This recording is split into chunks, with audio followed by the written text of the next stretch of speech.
Բարև ձեզ հարգելի գործընկերներ, սկսում ենք 2021 թվականի մարտի 11-ի կառավարության հերթական նիստի աշխատանքները, միշտ օրակարգին անդրադառնալը, պիտի ցավով նշեմ, որ բավական երկարատև ընդմիջումից հետո մենք նոր տիպի կորոնավիրուսի մեկօրյա նոր դեպքերի էական աճ ունենք եւ 700-ից ավել ունենք մեկ օրվա դրական ախտորոշված Տիկին Ավանեսյան կխնդրեմ ավելի մանրամասն ներկայացնել։ Շնորհակալություն պարոն վարչապետ, երեկ իրականացվել է 4285 թեստավորում, որից դրական է եղել 748-ը։ Ինչպես եւ կանխատեսում էինք անցած շաբաթ, մենք ունենք բավական աճ հիվանդացության։ Այս պահին մեր ակտիվ դեպքերի թիվը 6772-ն է, որոնցից 901-ը հոսպիտալացված են։ Մենք այս պահին ունենք ծավալված 9 բժշկական կենտրոններ, որոնք սպասարկում են կովիդ պացիենտների եւ ներկայումս ազատ մոտ 100 մահճակալ ունենք։ Այս օրերին եւս շարունակում ենք ծավալման աշխատանքները, ընթացս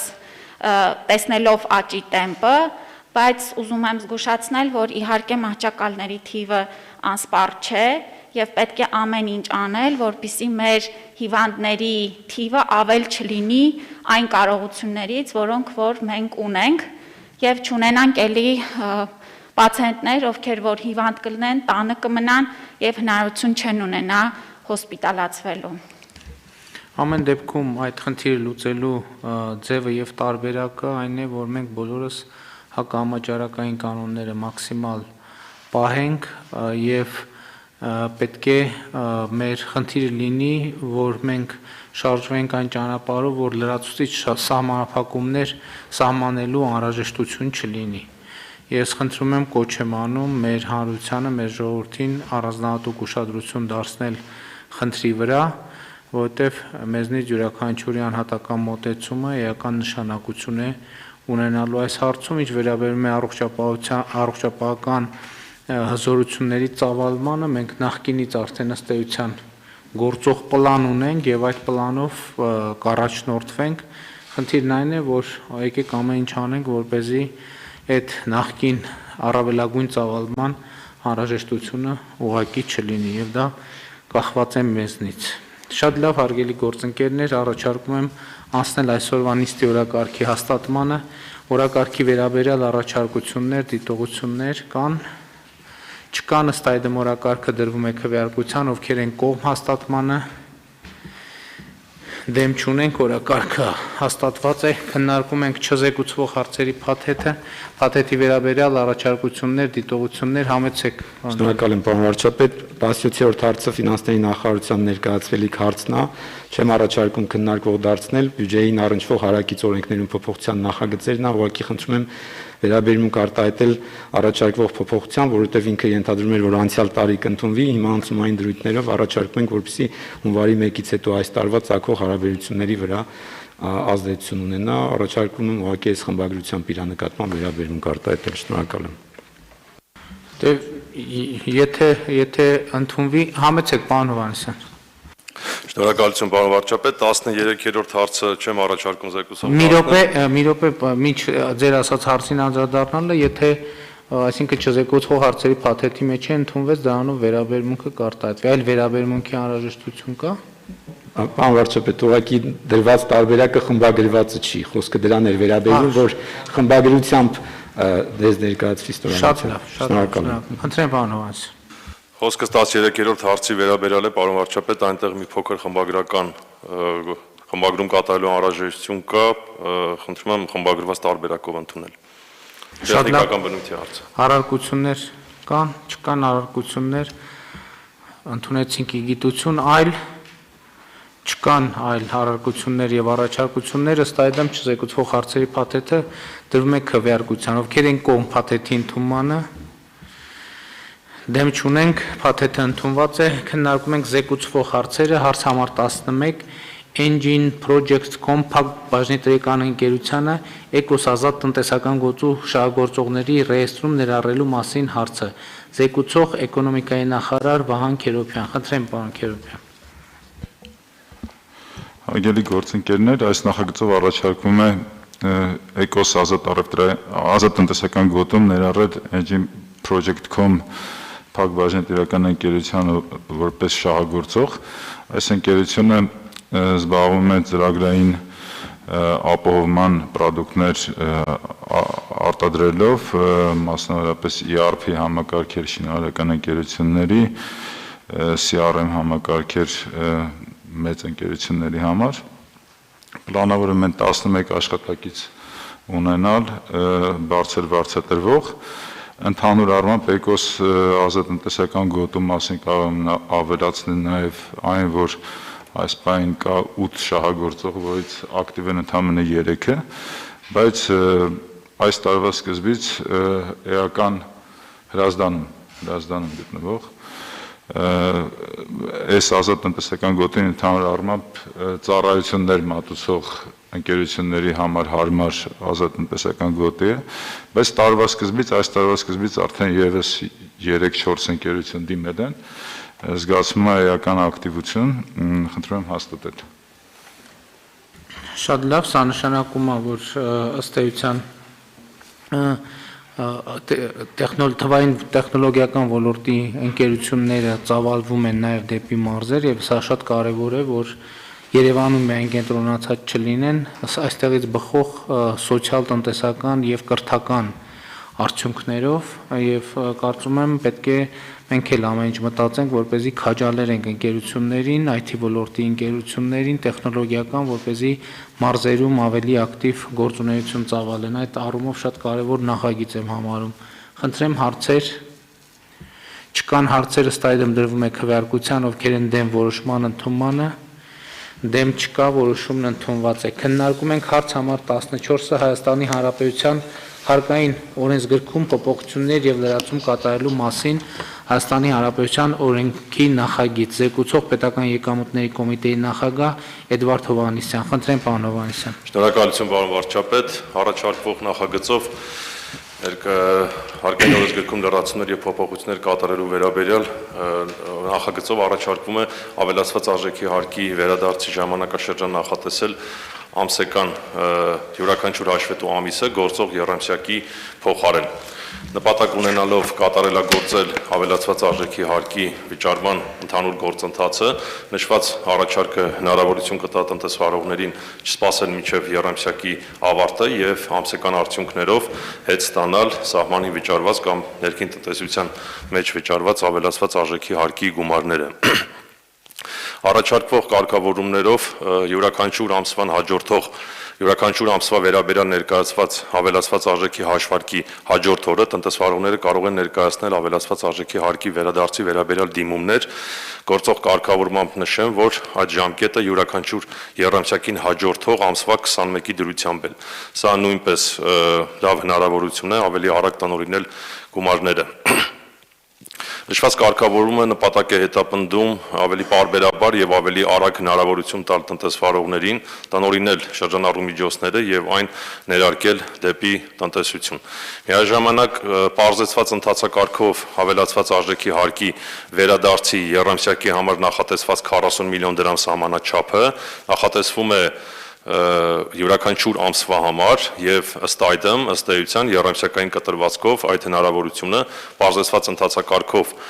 հարկի գումարներ ստացող տնտեսվարողների համար եռապատկվում է։ Նախագծի վերաբերյալ առարկություններ եւ դիտողություններ չեն եղել, խնդրում եմ հաստատել։ Հարգելի գործընկերներ, ուզում եմ նաեւ ընդգծել, որ 2018 թվականի դրությամբ այս համակարգը գործում էր 6 ամսյա տրամաբանությամբ եւ ինչն է իմաստը, երբ որ ընկերությունները արտահանում են արտադրանք, մեր օրենսդրությամբ ավելացված արժեքի հարկի չափով գումարը վերադարձվում է տնտեսվարողին։ 2018 թվականի մայիսի դրությամբ այս պրոցեսը հետեւյալն էր, որ գումարը վերադարձում էր 6 ամիսը 1, բայց 2018 թվականի մայիսի դրությամբ մենք ունեինք մոտավորապես 100 միլիարդ դրամի պարտք, եթե այս թվերը ճիշտ եմ հիշում տնտեսվարողներին, նախկինից կուտակված պարտքեր ավելացված արժեքի հարկի վերադարձի։ Նախ մենք առաջին փուլով բավականին էականորեն մաշեցրինք այդ գումարը, այսինքն չվերադարձված գումարները վերադարձրինք։ Հաջորդ փոփոխությունը, որ արեցինք, մենք այս ցիկլը փոխեցինք եռամսյա ժամկետի, դա կարծեմ 2019 թվականին էր, այն ժամանակ մենք հայտարարեցինք, որ պետք է հասնենք նրան, որ գումարները վերադարձվեն ամենամսյա կտրվածքով։ Եվ հիմա մենք արդեն մեր խոստմանը համաձայն վերադառնում ենք արդեն ամենամսյա վերադարձի փուլին։ Ինչ է նշանակում սա տնտեսվարողի համար։ Նախկինում այդ գումարները 3 ամիս, 6 ամիս դե յուրե ըստ էության, որը վերադարձի ենթակա գումար էր, բայց տնտեսվարողը այդ գումարը չէր կարողանում տիրապետել, օգտագործել, ներդնել, որովհետև դա իր մոտ չէր, այսինքն գիտի, որ ինքը գումար ունի, բայց այդ գումարը իր մոտ չէր։ Հիմա ամեն ամիս վերադարձի ենթակա գումարը կվերադարձվի եւ շրջանառու միջոցները տնտեսվարողների կավելանան օրենքի ընդունման պարագայում եւ ելի ուզում եմ ընդգծել, որ սա մեր նախկինում ստանձնած պարտավորության եւ խոստման կատարում է, որը չափազանց կարևոր է եւ ըստ էության ավելացված արժեքի հետ կապված թեման, որը տասնամյակներով շարունակվել է, գոյություն է ունեցել, մենք այսպիսով լուծում ենք եւ ավարտում ենք այս process-ը։ Խնդրեմ հարցեր։ Ես թվերի մեջ չսխալվեցի, չէ՞, պարոն Հովհաննիսյան։ Պարոն վարչապետ, մինչև եռամսյակին անցնելը տնտեսվարողների նկատմամբ ԱԱՀ-ի գծով պարտավորությունը շատ ավելին է եղել 2018 թվականի դրությամբ մոտ 200, եթե չեմ սխալվում, 60 միլիարդի սահմաններում։ Ընդհանուր 19 թվականի ընթացքում վերադարձված գումարների չափը կազմել է 175 միլիարդ, իսկ 20 թվականի ընթացքում 139 միլիարդ դրամ։ Համեմատության համար կցանկանայի նաև նշել, որ 2020 թվականի առաջի 2 ամիսներին, հունվար-փետրվար ամիսներին, միայն ԱԱՀ-ի գծով վերադարձված գումարները կազմել են 18.518 միլիոն դրամ, 18 միլիարդ 518 միլիոն դրամ, իսկ 21 թվականի հունվար-փետրվար ամիսներին 21.7 միլիարդ դրամ։ Շնորհակալություն։ Այսինքն մենք ես հիշում եմ, որ 2019 թվականին մենք արդեն չունեինք ժամկետանց վերադարձի ենթակա գումարներ եւ արդեն անցել էինք պլանային ռեժիմի, ըստ էության 230 միլիարդ դրամի կարգի գումարը, որը նախկինում կախված էր տնտեսության վրա, այսինքն դուրս էր բերված տնտեսությունից, մենք կամաց վերադարձրեցինք եւ 19 թվականից ընդամենը ընթացիկ process-ների մեջ ենք եղել, այսինքն ժամկետանց պարտավորություններ չենք ունեցել։ Շատ կարեւոր ընդգծում եւ արձանագրում է։ Խնդրեմ այլ դիտարկումներ, հարցեր, համեցեք պարոն Գրիգոր։ Սղավելացնեմ, պարոն վարչապետ, որ անցած տարի ես հիշում եմ, որ 42 միլիարդի չափով էլ հիմ պարտք ենք վերադարձրի ԱՀ-ի մասով։ 19 Համեցեք պարոն Հովհաննիսյան։ Պարոն Գրիգորյանի նշած դիտարկման վերաբերյալ նշեմ, այո, 2019 թվականին սկսած ամբողջ գործընթացի արդյունքում 42.6 միլիարդ դրամ հեշտացված ընթացակարգով նախկին պարտքերը վերադարձվել է տնտեսվարողներին եւ միջինացված, պարոն վարչապետ, ամսվա կտրվածքով տնտեսվարողների նկատմամբ պետության պարտքը կազմում է մոտ 70 միլիարդ դրամ, ընդ որում մենք վերջին ամիսներին արձանագրել ենք ամենացածր պարտքը երբևէ ունեցած պետության կողմից հավաճարողների նկատմամբ մոտ 68 միլիարդ դրամ։ Իհարկե այդ թիվը յուրաքանչյուր ամիս փոփոխվում է, իսկ 70 միլիարդը դա միջինացված պարտքի չափն է, որը կայունություն է պահպանում վերջին ամիսների ընթացքում։ Շնորհակալություն։ Համեցեք։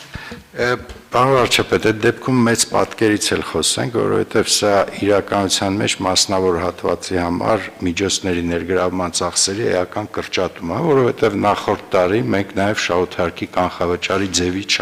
ձևը եւ չափը փոխեցինք կանխավճարի իրականացման, որի նպատակը նույնպես կայանում էր հետեւյալում, որ այնուամենայնիվ մաքսիմալ ինչ գործիքակազմ ունեցել ենք լիկվիդայնությունը տնտեսության մեջ թողելու հնարավորությունները ընձեռնել ենք։ Դա ինչի է դա բերում։ Դա բերում է նրան, որ ցանկացած եռամսյա, 6 ամսյա կամ մեծ կանխավճար շահութարկի, դա մենք պարտավոր ենք հաշվել որպես վարկային միջոց, որը եթե մենք այս բարեփոխումները չենք իրականացում, ըստ էության վարկային միջոց էր համարվում կամ դեպոզիտի դիմաց չստացված եկամուտ տնտեսավարողի համար, եւ այս իմաստով ես կարծում եմ վերջի 2 տարում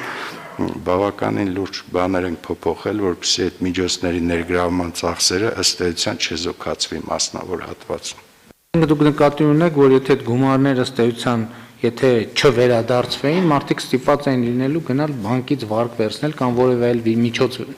ներգրավել կամ հակառակ դեպքում եթե ներդրման կարիք չունենային, կարող են այդ գումարը տանել բանկում դեպոզիտ դնել եւ դրա դիմաց եկամուտներ Այո, վարչապետ, եթե 1 միլիարդ ստանալ հետ ստանալու ավելացված արժեքի հարկի գծով դեբիտոր բանկա պահանջ ունի տնտեսավարողը, եթե իրան այդ գումարի կարիք կա, ապա նշանակում է ինքը 1 միլիարդ 6 ամսով պետք է վարկ ստանար ծախսելով ենթադրենք դրա մոտավորապես տարեկան 10%, այսինքն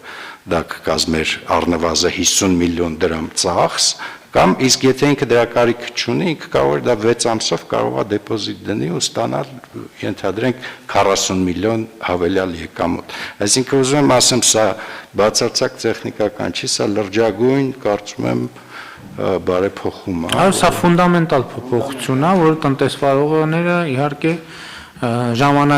ժամանակին, այսպես ասած, բարի նախանձով էին նշում այլ երկրների փորձը եւ մենք այն ժամանակ ստանձնել ենք, որ մենք այսպես սահուն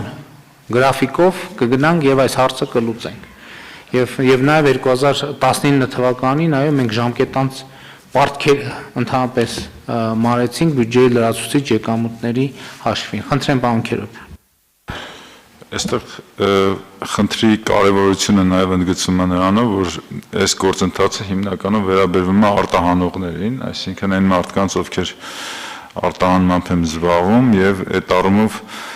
դրացիչ դրամական միջոցների ներարկումը, այսպես ասած, հետ վերադարձը տնտեսվարողներին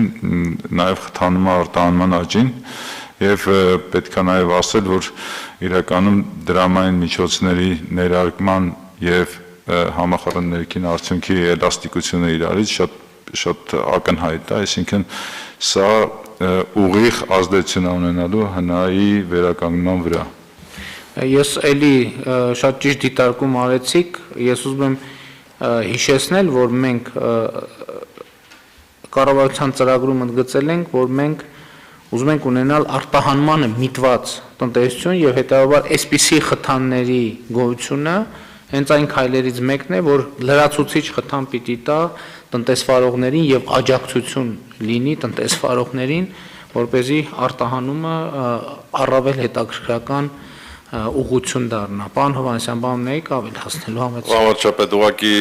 ուզում տեղեկացնեմ, որ մինչև հիմա էլ գործող կարգավորումներով արտահանման գործարքներին վերաբերող ավելացված արժեքի հարկը, զրոյական դրույքաչափով հարկվող ներկայիս կարգավորումներով է նախատեսված է ամսական կտրվածքով վերադարձման կարգավորումը։ Պայմանը արդենից նախատեսված է եւ այս առաջարկով մենք միասնական ենք դարձնում ԱԻ վերադարձի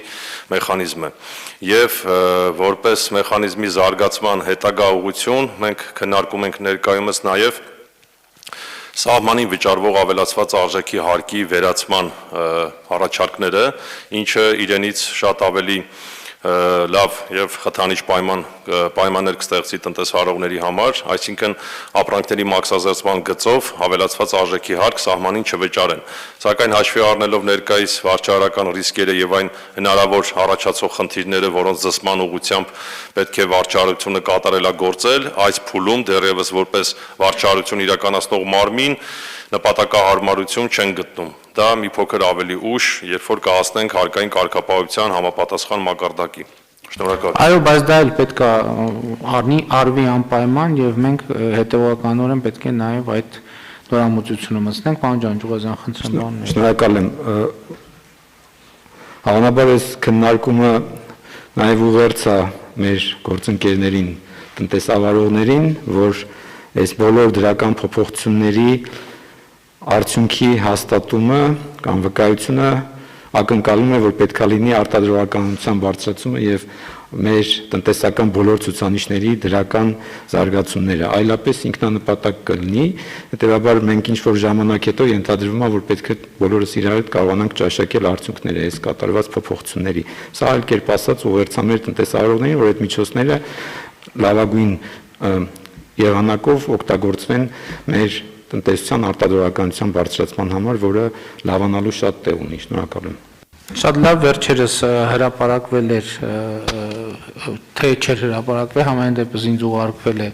զեկույց արտադրողականության վերաբերյալ, Պարզաբանեմ արտադրողականությունը հետևյալի մասին է, թե մեկ աշխատողը, մեկ գործավորը մեկ ժամվա աշխատանքի ընթացքում քանի դրամի կամ դոլարի կամ որևէ առույթով արժեք է ստեղծում։ Եվ այս առումով իհարկե մենք շատ զիջում ենք աշխարհի զարգացած երկրներին, ոչ միայն աշխարհի զարգացած երկրներին, այլև շատ զարգացող երկրներին, այդ թվում ԵԱՏՄ երկրների շարքում էլ ամենևին առաջնային տեղ չունենք, եւ այս առումով պարոն Ջանջուղազյանի դիտարկումը իհարկե չափազանց կարեւոր է։ Բայց գիտեք, ես ելի ուզում եմ հետեւյալի վրա մեր ուշադրությունը հրավիրել։ Տեսեք, մենք շատ դեպքերում կարիք ունենք չափազանց կարեւոր խնդիրները, տերմինները հնարավորինս մատչելի դարձնել հանրությանը, այդ թվում տնտեսվարող հանրությանը։ Որովհետև ի վերջո, երբ որ արտադրողականություն տերմինը միշտ չի որ եղել է տնտեսության մեջ 20-րդ դարի սկզբին թե կեսերին Նոբելյան մրցանակի արժանացած տնտեսագետը արձանագրել է, որ տնտեսության մեջ կա այսպիսի կոմպոնենտ, ինչպիսին արտադրողականությունն է։ Հիմա հարց, արդյոք մեր բոլոր տնտեսվարողները իրենց տարեկան պլանները կազմելիս, իրենց ծախսեր եկամուտները հաշվարկելիս արդյոք հաշվի առնում են արտադրողականության կոմպոնենտը։ Վստահ չեմ, որ այդպես է։ Համենայն դեպս իմ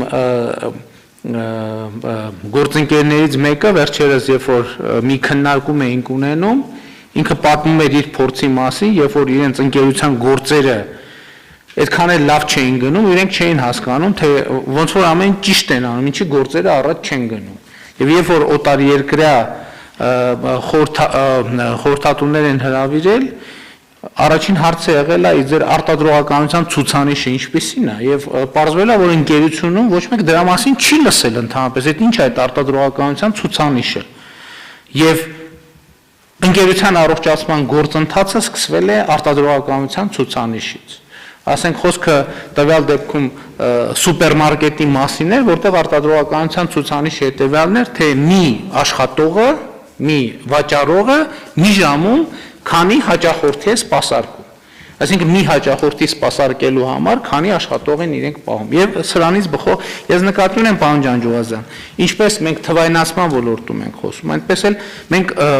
անընդհատ մարդկանց ասում ենք, որ պետք է արտադրողականությունը բարձրացնել, բայց մենք պետք է մարդկանց նաև ներկայացնենք, թե արտադրողականությունը ինչ է, այդ ինչպես է պետք բարձրացնել։ Եվ այո, կան ընկերություններ, որոնք ունեն միջոցներ, որ ներդնեն, խորհրդատուներ հրավիրեն, որոնք այս պարզաբանները եւ պլանները տան, բայց առնվազն, որ մենք մարդկանց մեր տնտեսվարողներին հուշենք, օգնենք, աջակցենք, որ իրենց աշխատանքային օրակարգում ունենան նաև տող աշխատանքի արտադրողականության ավելացում, սա շատ կարևոր է եւ այս խոսակցությունը իհարկե անպայմանորեն այդ ընկալումները փոխելու կարևոր մաս է, որտեղ հրապարակային մենք քննարկում ենք այս հարցերը, եթե այս քննարկման արդյունքում ինչ որ թվով տնտեսվարողներ արձանագրեն, որ իրենք էլ իրենց աշխատանքի մեջ իրենք չգիտեն իրենց ընկերության արտադրողականությունը, գործակիցը, գուցե թե սա խթան կհանդիսանա նրանց համար, որ փորձեն այդ հարցի պատասխանը գտնել։ Եվ գուցե այդ հարցի պատասխանը գտնելիս իրենց շատ խնդիրներ թվային տեսքով ուղղակի իրանց սեղանին կդրվի։ Բանն եք ասելու, համեցեք բան։ Մի քանի բան եմ ավելացնելու, պարոն հարգելի գործընկերներ, առաջինը ուզում եի ձեր ասածին ոնց որ արձագանքեի, որ այ հետ կապված բարելավումները դեռևս չենք ավարտել եւ Պեկի նախագահի ասածն է դրան վերաբերում, որ փորձենք վարչարությունը լավացնելու զուգընթաց սահմանին գանձվող ահանել չվերցնենք, դրանով եւս դրացիչ գումարներ թողնելով տնտեսության մեջ, իհարկե դա պետք է զուգորդվի նաև մեր բյուջեի եւ վարչարական հնարավորությունների հետ, բայց դա մեր այսպես ասած ցանկությունների ցուցակումն է։ Երկրորդը արտադրողականության հետ կապված, իհարկե դա մեր տնտեսության ամենամեծ խնդիրներից է, ես թվերով ասեմ, Եթե Հայաստանում Իմարդու մի ժամվա միջին արտադրողականությունը մոտ $6 հավասար է, ապա ԵԱՏՄ երկրների միջինը դրանից կրկնակի ավել է, իսկ OECD $11.5 կարգ է, իսկ OECD երկրների միջինը $43 է, դա նշանակում է մենք շատ զիջում ենք մեր մրցակից, ես կասեի, երկրների արտադրողականությանը եւ այստեղ էկոնոմիկայի նախարարությունը հիմա արդեն մի շարք ծրագրեր է մշակում եւ շուտով կներկայացվի ձեզ մեծ ընկերություններին եւ միջին ընկերություններին արտադրողականության աճի գործում օգնելու հարցում, իսկ խորհրդատվական օգնություն եւ տեխնոլոգիական օգնություն, նաեւ մեր կողմից հիմա վերախմբագրվող առաջին ծրագրի մեջ մենք նաեւ այդ կոմպոնենտները մտցնում ենք արտադրողականության աճի եւ տնտեսության մոդեռնիզացիայի, ես կասեի։ Շատ լավ, էլի շատ կարևոր էր թվերը արձանագրել Հայաստանի Հանրապետությունում աշխատանքի արտադրողականությունը $6 է, այսինքն միջինացված բոլորը միասին, այսինքն սա չի նշանակում, որ Հայաստանում աշխատող չկա, որ մեկ ժամվա ընթացքում ենթադրենք $50 արժեք է ստեղծում, բայց միջինացված Հայաստանում $6 է, ԵԱՏՄ-ի միջինը $11 է, իսկ աշխարհի զարգացած երկրների պարագայում $43 է։ Իհարկե երկրներ կան, որտեղ $100 անցնում է աշխատանքի արտադրողականությունը եւ այստեղ թվային մաթեմատիկական ձևով մեր խնդիրները, խնդիրները կարծում եմ ի հայտ են գալիս եւ շատ կարեւոր է պարոն Քերոբյան, որ այդ ծրագիրը հաջող իրականացվի, դրանով մենք եւ տնտեսությանը եւ պետությանը եւ գործարարներին էականորեն օգնած կլինենք։ Համեցեք պարոն ջան։ Շնորհակալ եմ, քանի որ այսպեսի քննարկում ծավալվեց, կարծում եմ մի ցուցանիշ էլ արժի հաշվի առնել եւ այս ելակետային տվյալները, որ պարոն Քերոբյանը արդարացիորեն ներկայացրեց, մեզ պիտի ոչ թե ընկճի, այլ ընդհակառակը պետքա հիմք հանդիսանա մեր հետագա անելիքների համար, իսկ այդ ցուցանիշը, որի մասին ուզում եի ասել, դա աճի տեմպն է, որտեղ պարզ է, որ ելակետով մենք տարբեր ենք եւ դրա համար շատ ավելի կարեւոր է, որ մենք ավելի արագ աճի տեմպ ունենանք, որպեսզի կարողանանք նվազեցնել խզումը համեմատաբար բարվոք վիճակում գտնվող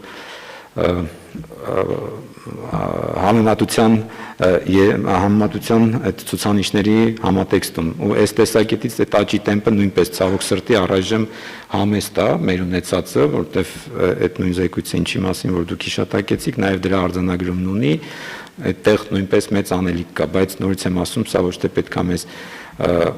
գցի հաստատության մեջ, այլ ընդհակառակը մեզ պետք է լրիվ մոտիվացնի, որպեսզի մենք օր առաջ փոխենք իրավիճակը։ Շնորհակալ եմ։ Շատ լավ, աճի տեմպը իհարկե շատ կարևոր է, որովհետև այս բարձր ցուցանիշով երկրներն էլ իրանք ոչ թե նահանջում են կամ նույն տեղում կանգնած են, այլ իրենք շարունակում են բարելավել իրենց ցուցանիշները, ավելի արագ բարելավել, քան նախկինում։ Եվ տեխնոլոգիական նորամուծությունները իհարկե այս process-ի ամենակարևոր խթանն են։ Համեցեք, պարոն Նավի։ Շնորհակալություն, պարոն վարչապետ, քանի որ այսքան լայն խոսեցինք այս թեմայի շուրջ, ուզում եմ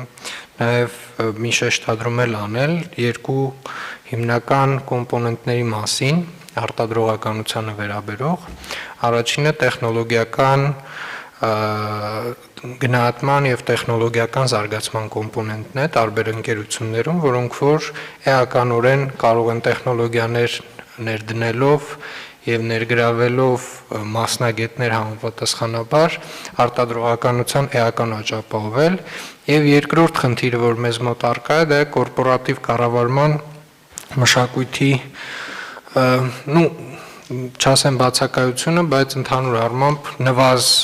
նման մշակույթի տարածվածությունն է եւ այս երկու ուղղությամբ էլ եւ էկոնոմիկայի նախարարության հետ եւ կենտրոնական բանկի հետ մենք քննարկումներ ունենք, որպեսզի համապատասխանաբար կառավարությունը առաջարկություններ ներկայացնի ծրագրերի, որոնք որ կարող են խթանել տեխնոլոգիապես վերազինում ընկերությունների, ինչպես նաև խթանել կորպորատիվ կառավարման մշակույթի ներդրում ընկերություններում, արդեն որոշակի, կարելի ասել, նախնական մտքեր կան եւ կարծում եմ հենց այս տարվա ընթացքում այդ ծրագիրը կներկայացնենք։ Շատ լավ, շնորհակալ եմ։ Կարծում եմ արժի քվեարկել արդեն հարցը, ովքեր են դեմ որոշման ընդունմանը, դեմ չկա, որոշումն ընդունված է։ Քննարկում ենք հարց համար 22-ը ներդրումային սոցիալական ծրագրին հավանություն տալու GM Construction սահմանափակ պատասխանատվությամբ ընկերությանը ուղղակի վաճառքի ձևով հողամաս օտարելուն համաձայնություն տալու մասին հարցը։ Զեկուցող տարածքային կառավարման եւ ենթակառուցվածքների նախարար Սուրեն Պապիկյան։ Խնդրեմ, պարոն Պապիկյան։ Շնորհակալություն, մեծարգո վարչապետ, հարգելի գործընկերներ, սույն նախագծով նախատեսվում է համաձայնություն տալ Երևան քաղաքի վարչական տարածքում գտնվող Երևանի շինարարների փողոցի 23/9 հասցեի համայնքային սեփականություն հանդիսացող 0.02 հեկտար մակերեսով հողամասը բազմաբնակարան բնակելի շենք կառուցելու նպատակով GM Construction սահմանափակ պատասխանատվությամբ ընկերությանը ուղղակի վաճառքի ձևով օտարելուն եւ հավանություն տալ ընկերության կողմից ներկայացված ներդրումային սոցիալական ծրագրին։ Ներդրումային ծրագիրը բաղկացած է թվով 2 բազմաբնակարան բնակելի շենքից եւ իրականացվելու է 2 փուլով։ Առաջին փուլում ընկերությունը պարտավորում է սեփականության իրավունքով իրեն պատկանող շինարարների փողոց 23/1 հասցեում կառուցվող բազմաբնակարան շենքից տրամադրել մոտ 2000 քառակուսի մետր մակերեսով բնակելի տարածք շինարարների փողոց 23 հասցեում բնակվող 3-րդ կարգի վթարային շենքի բնակիչներին վերաբնակեցնելու նպատակով։ Այս փուլում նախատեսվում է կառուցել 11556 քառակուսի մետր ընդհանուր մակերեսով 18 վերգետնյա եւ 2 ստորգետնյա հարկ ունեցող բազմաբնակարան բնակելի շենք, որն ունենալու է 94 բնակարան եւ 22 ստորգետնյա ավտոկայանատեղի։ Երկրորդ փուլում արդեն նախատեսվում է ապամոնտաժել շինարարների փողոցի 23 հասցեում գտնվող 3-րդ կարգի վթարային շենքը եւ տեղում կառուցել 16408 քառակուսի մետր մակերեսով 18 վերգետնյա եւ 2 ստորգետնյա հարկ ունեցող բազմաբնակարան բնակելի շենք։ Այս փուլը նախատեսվում է սկսել օրենսդրությամբ սահմանված կարգով շինարարների փողոց 23 հասցեում գտնվող 3-րդ կարգի վթարային շենքի բնակիչներին վերաբնակեցնելուց կամ համապատասխան փոխհատուցում տալուց հետո։ Պարոն վարչապետ, ուզում եմ նշել, որ այս ծրագիրը շատ կարևոր է Երևան քաղաքի բնակֆոնդը թարմացնելու համար, որովհետև սա կարող է լավ նախադեպ դառնալ եւ մասնավորապես շինարարների փողոցի եւ ընդհանրապես Չերյոմուշկա թաղամասի ու 60-ական թվականներին կառուցված մեր բնակֆոնդը թարմացնելու ուղղությամբ աշխատանքներ կատարելու համար։ Սա լավ նախադեպ է եւ եթե հաջողի, մենք կարող ենք առաջիկա տարիներին Երևանի բնակֆոնդը թարմացնելու լայն հնարավորություն ստանալ։ Շնորհակալ եմ, հարգելի գործընկերներ, ըստ էության այս ծրագիրը նույնպես մեր բավական երկարատև քննարկումների արդյունք է։ Մենք այս հարցի քննարկումը սկսել ենք 2019 թվականին, հիմա ես մտածում եի, թե արդյոք բավարար արագություն է սա հարցի լուծման առաջին փուլ մտնելու համար թե ոչ, երևի ոչ, բայց եթե 2020 թվականի առանձնահատկությունները հաշվի առնենք, ամեն դեպքում ինչն է էությունը հարցի, Երևանում եւ Հանրապետությունում կան բազմաթիվ վթարային շենքեր եւ այդ շենքերը կառուցվել են ժամանակին պետական միջոցներով, խորհրդային միության ժամանակներում եւ այդ շենքերը բնականները այժմ հանդիսանում են քաղաքացիների սեփականություն։ Քաղաքացիները ակնկալում են, որ պետությունը որևէ ձևով աջակցի, որպեսզի իրենց բնակֆոնդը, այսինքն վթարային բնակֆոնդի փոխարեն ունենան նորմալ բնակֆոնդ։ Բնականաբար պետությունը այսօրվա պայմաններում եւ այսօրվա տրամաբանության մեջ չի կարող այդ ծավալի բնականաշինություն իրականացնել։ Եվ հետեւաբար գաղափարը կայանում էր հետեւյալում. սկսել Երևանից հետեւյալ տրամաբանությամբ, որ շինարարական ներդրումային հետաքրքրություն ունեցող տարածքներում գտնվող վթարային շենքերի տարածքները հատկացնել ներդրողին կառուցապատման համար այն պայմանով, որ ինքը կապահովի քաղաքացիների այդ շենքում ապրող քաղաքացիների ժամանակավոր տեղափոխումը այլ բնակելի տարածք եւ նոր այդ տեղում շենքը ապամոնտաժելու եւ նոր շենք կառուցելուց հետո այդ նախկինում այդ տարածքում բնակված ընտանիքներին կհատկացնի նոր բնակարաններ։ Թվում է թե շատ պարզ մեխանիզմ է, բայց ինքը իրականում ունի բազմաթիվ բարդություններ եւ այս բարդությունները լուծելու մեջ է, ինչպես ասում են, մանրուքների մեջ է խնդիրները։ Ես ինչ որ բան սխալ շարադրեցի ասվածի մեջ, համեցեք։ Սխալ չէ, պարոն վարչապետ, դուք ներկայացրիք մեր քննարկումների տրամաբանությունը,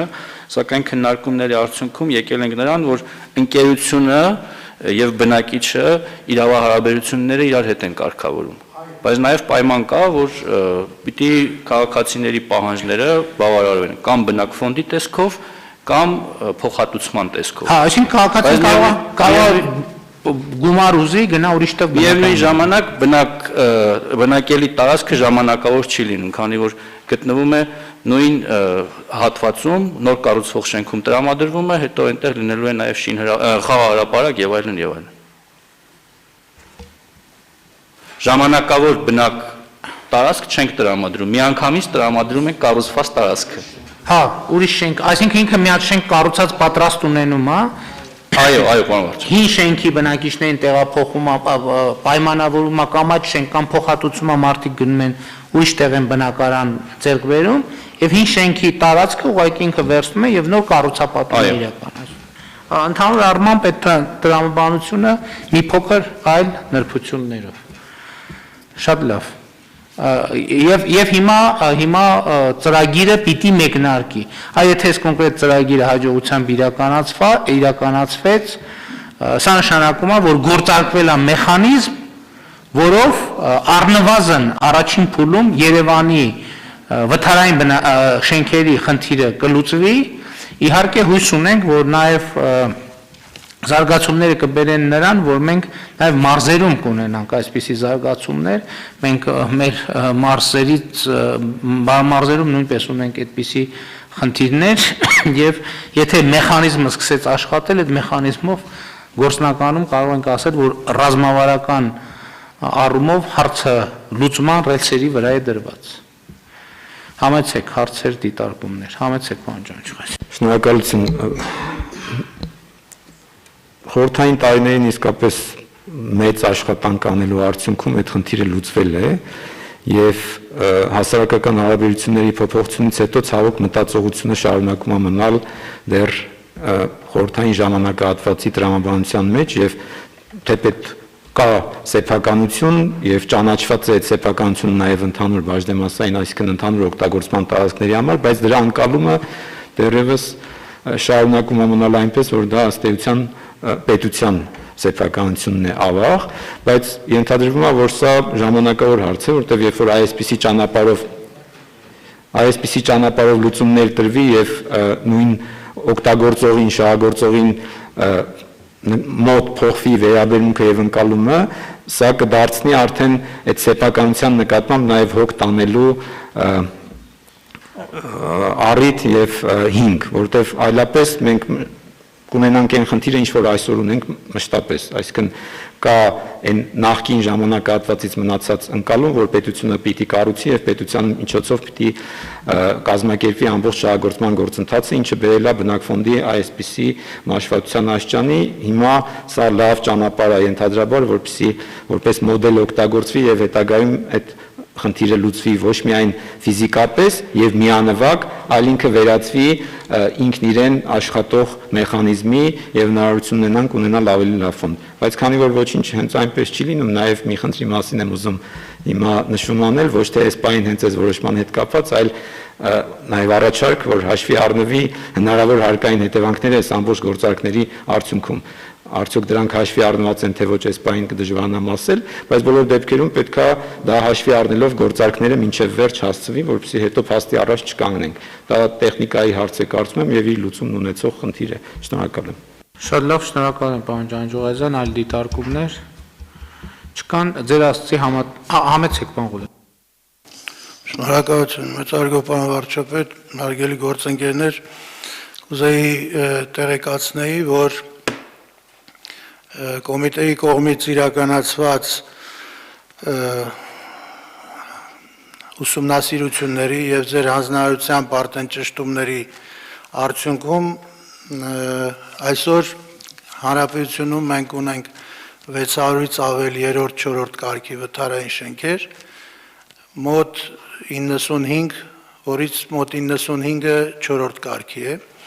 Դրանց զգալի մասը գտնվում է Երևան քաղաքում, Գյումրիում, Շիրակում եւ Լոռիում։ Եվ նման ծրագրերը շատ կարևոր են եւ այդպիսի ծրագրերի նաեւ ներդրումային առաջարկներ կան նաեւ այլ կառուցապատողների կողմից միաժամանակ կուզեի տեղեկացնել ձեզ պարոն վարչապետ որ կոմիտեի կողմից մշակվել է եւ շրջանառվել եւ այսօր կառավարությունում է գտնվում արդեն վթարային շենքերի վերականգնման ուղղությամբ վթարային ֆոնդի վերականգնման ուղղությամբ կառավարությամբ իրականացվելիք քայլերի վերաբերյալ հայեցակարգը, որը նաև ընդունելու պարագայում կսահմանի այն քայլերը եւ այն մոտեցումները, որ պետք է պետության կողմից իրականացվեն նման դեպքերում։ Շնորհակալություն։ Շատ լավ։ Այլ հարցեր, դիտարկումներ չկան։ Ըստ այդմ դրվում է քվեարկության հարցը, ովքեր են դեմ որոշման ընդունմանը, դեմ չկա, որոշումն ընդունված է։ Հարգելի գործընկերներ, ուզում եմ ընդգծել, որ այսօրվա կառավարության նիստին ներկա են հանրապետության մարզպետները եւ մենք առաջիկայում այդ պրակտիկան կշարունակենք։ Հնդածս միջավայր այսօր տենց միջավայրին ծանոթացա մեր գործընկերները, հետագայում կարծում եմ ավելի ակտիվ եւ արդյունավետ կդարձնենք նրանց մասնակցությունը։ Ուրախ եմ ձեզ տեսնել, պարոնայք մարզպետներ, հարգելի գործընկերներ, մեր նիստի օրակարգը սպառված է, նիստը ավարտված։ Շնորհակալություն։